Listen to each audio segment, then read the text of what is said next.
sounds like a PlayStation 2. Oh, what is that? AliExpress catalog. We're already sort of struggling here at 256. What's up, ladies and gentlemen, and welcome to this POV review by AUTOBAHN. My name is Martin, and I'm finally taking a look, at the new, well, for us it's new, Honda Civic Type R FL5. Now, we don't see too many of these. It's been really hard to get one here at our spot, but we finally managed to get one. I've been looking forward to driving this car for such a long time, ever since it came out in 2023. 2025 is the last year you can get one in Europe because of regulations. Yay, regulations, EU! Really considering crossing the EU border right now, because we are losing out on this. We really are. What an amazing machine. Spoiler alert, it is fantastic, this. Now, I'm not going to do any spoiler alert jokes because this is actually quite mild for a Honda Civic Type R, because the previous one, the FK8, had such aggressive styling that it was comical, really. I always felt a bit embarrassed driving that. That guy just ordered the entire AliExpress catalog. It really does look like that. It was quite an ugly car, and this is sort of a hot sedan. It's not really a hot, it is a hatchback because of the hatch, but I would say this is a sedan, not really a traditional hot hatch. So they changed a lot. Let's start with the wheels. Now, with the previous one, you got 20-inch with a 245 section tire. Now we have a 19-inch, very good Honda, because the previous one was a bit too jittery in my opinion. So we get a bit more tire in height and a bit less rim, which I think is a good thing. We have Michelin Pilot Sport 4S tires on there, and this time we have a 265. So even though we have a smaller rim, we do get a wider tire, which also means less understeer. Now, the owner has changed this little thing right here to be yellow, which looks kind of cool. He's only 22, so he's a bit more into the whole aftermarket-y scene. We also have a Maxton design front lip right there, or a splitter, if you could call it that. And overall, I think this is a car I wouldn't be embarrassed driving. We still have the triple exhaust, which is kind of funky, but you know, it's a Japanese car, I'll give him that. But you buy this car for the technique that's hidden underneath the quite sober looking body. So we have a little air vent right there. Oh, what is that? That is it. But before we continue, I got pulled over by the police.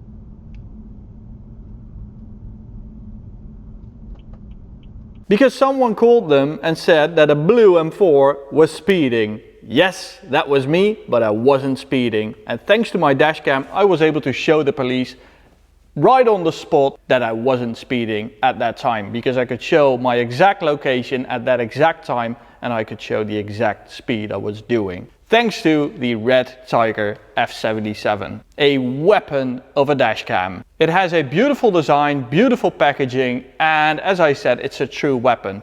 4K resolution, both front and rear, dual band Wi-Fi, so you have a very stable connection to the app. The app is super user friendly, which is why it also has the 4.7 out of 5 star rating. It also has a very high dynamic range, so both in bright and dark circumstances you can spot every little detail, like a license plate or a traffic sign. So there's no debate on what's happened, how fast you were going, where you were at the time, and who's at fault.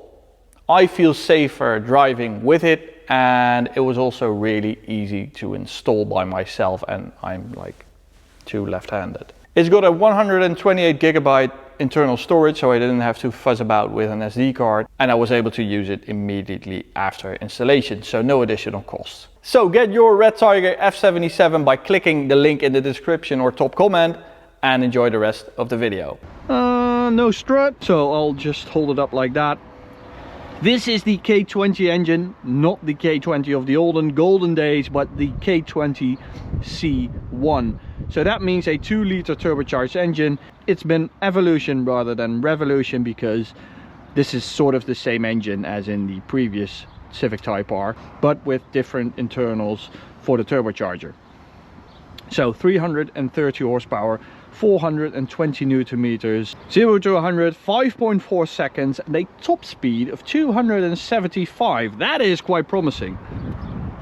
And nearly forgot, we have a K&N intake right here, so it makes all the right noises you want from a turbocharged engine. Now let's get in, because this beautiful interior is, I think, more exciting than the exterior. They have done a fantastic job on the interior.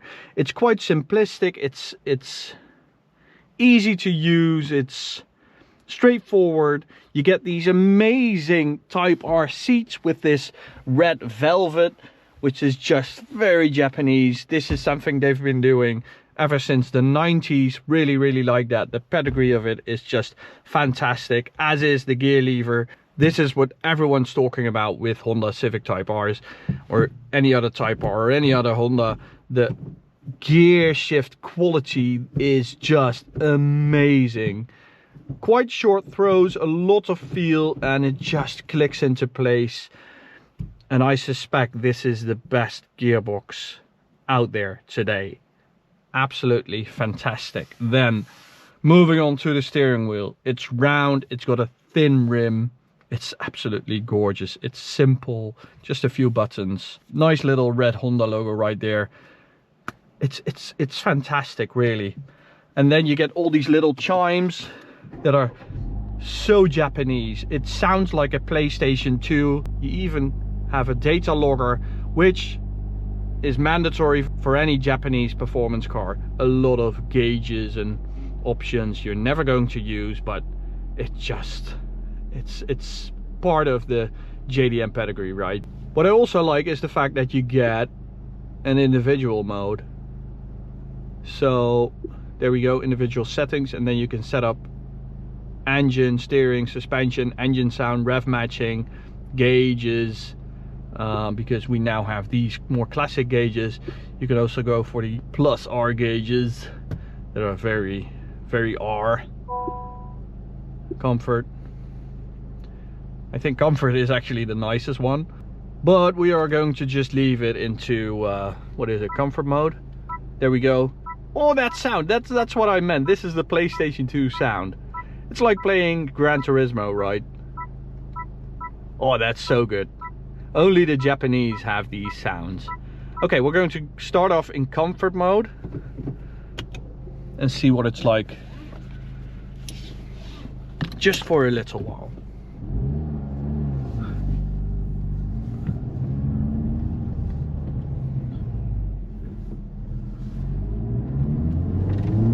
Okay, I can already tell that I like the steering better in comfort mode than in the more sporty setting. Of course, it's an electric brake, but it's very precise, and oh, you can feel the limited slip doing its work through the steering wheel, and that's always the sensation you want from a hot hatch. A hot hatch is front wheel driven, and you should feel everything going on through the steering wheel. That's, for me, the sensation of a hot hatch. Now, I feel like the whole car sits quite low on the ground on its suspension. I feel like I'm driving a lowered car, but the ride quality is just absolutely fantastic. This is comfort mode, but I can already feel everything going on the road surface, and that's just what this car is. It's without compromise. It's about being a driving sensation, and it's actually that.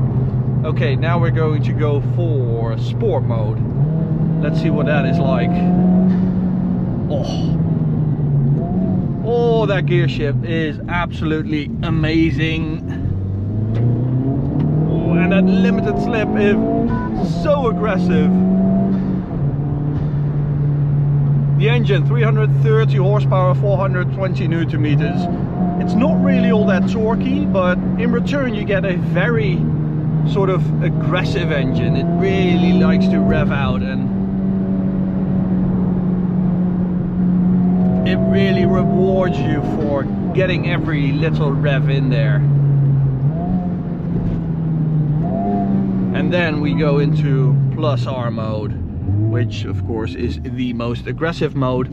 And then we're also going to turn off ESC, second gear, full throttle. That is so good. And again, that rev limiter beep right there is very Japanese. Now on the Autobahn, let's go the other way because of the sun.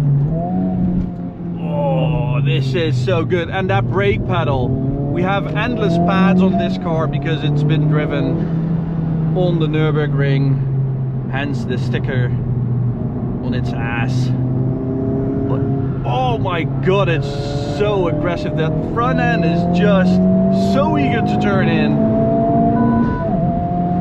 That little click, third to fourth gear change.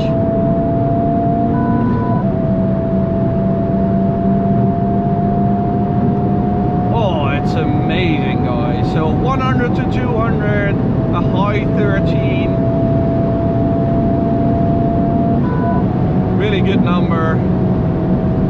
But, you know, this car is just not about straight line performance, even though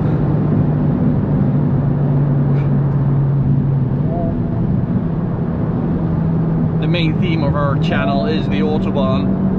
But oh, it's a bit jittery in plus R mode.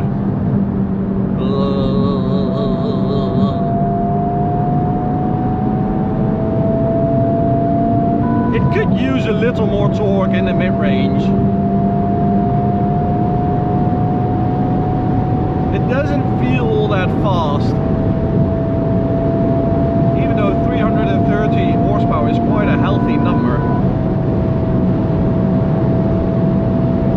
And it should do 275, which I find kind of hard to believe because we're already sort of struggling here at 256, 7, 8, 9.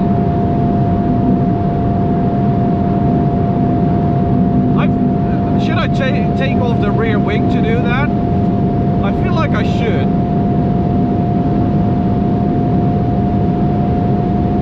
I'm not going to, but oh, the ride quality, even though it's quite firm in the damper, it is sublime. It is so stable. It is so communicative all the time.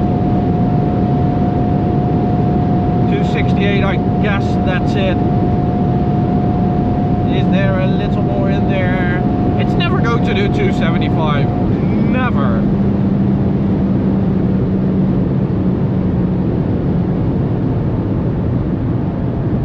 And this is speedometer speed. I mean, that's like 262 or something like that GPS.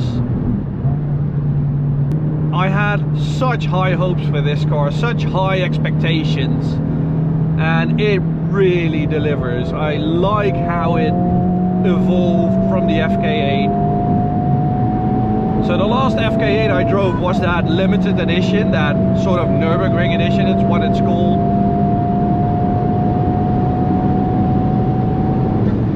But that was such a hardcore car. It was sensational, but it was very hardcore.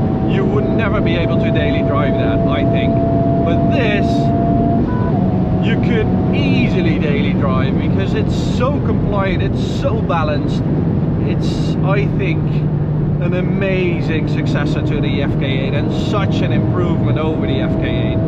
That car was just a very focused car, which was amazing, but with sort of a narrow bandwidth. This has a very wide bandwidth. If I just stick it into comfort mode, it is more comfortable, but it's still, you feel every little thing going on. Even though it gets filtered, you know, it is comfortable, but you do feel it. It never becomes a numb Golf or something, you know, like a Golf R in comfort mode that is just like any other Golf. This is always a Type R, and I love it for that. This is Honda's sensational tribute and farewell to the hot hatch. Oh, the steering in comfort mode, the suspension in comfort mode, both absolutely amazing actually. Maybe I sort of like comfort mode the best. There is a compliancy in the suspension in comfort mode that is just very playful, and that's why I like the fact that we have that individual setting. And you want to keep changing that because of, you know, road surface getting different, but once you start driving, you're not allowed to change it anymore, which I think is a bit bullshit. But you know, every car has its drawbacks. This car also has its drawbacks, although there are not a lot of them. I feel like I'm driving a 4-cylinder BMW M3. That's what it's like actually. It reminds me most of the Hyundai i30N, but a lot better. Is it the best hot hatch I've ever driven? I think it is. Oh, comfort mode, you are amazing. This car in comfort mode, wow. You do feel that the throttle mapping is a bit less aggressive and it's a bit mushy. So probably stick the engine into some kind of a sport mode and the rest into comfort, because this car is, it's amazing. I don't know how many times I've said it today, but it's simply that. This is a 9 out of 10. And with that, I am going to leave you guys. Thank you so much for watching, and hopefully we'll see you at the next video. Go subscribe to the channel by clicking right here. Now you can tell why I took the other way than we normally do, because of the sun. You can check out this video, this playlist. Thank you guys, see you at the next video, bye.